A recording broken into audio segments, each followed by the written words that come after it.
Well, chances are you've never heard of the Civil Air Patrol, but you're familiar with their work. You are. They've been voluntarily responding to emergency service missions since World War II. Our Karen Greer takes us inside one of their premier programs developing future pilots and aerospace engineers.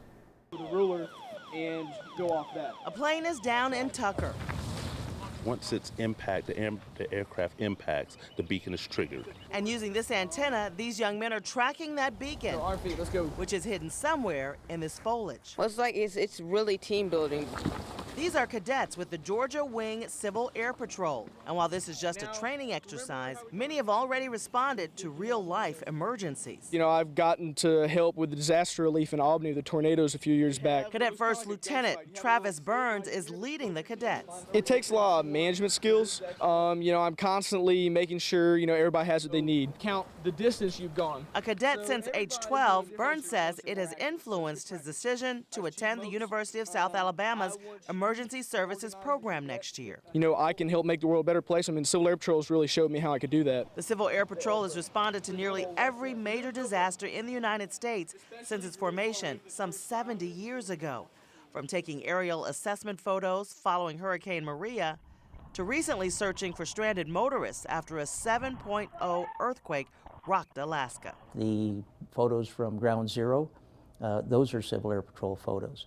So not only the Air Force, but FEMA gives us great guidance as to the equipment that they need us to equip our aircraft with and how we operate. CAP, as it's called, also offers aerospace education and STEM programs free to the community.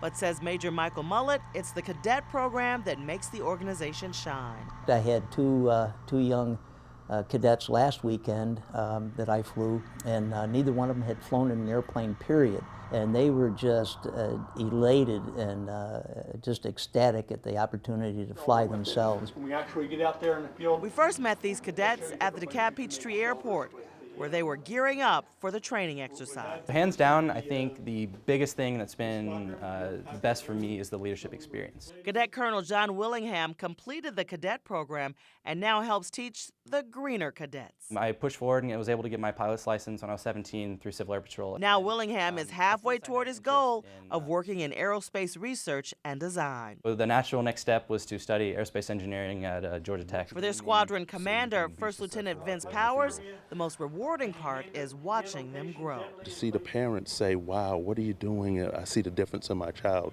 That's the most rewarding part for me. Can I need a little helper? Karen Greer, CBS 46 News.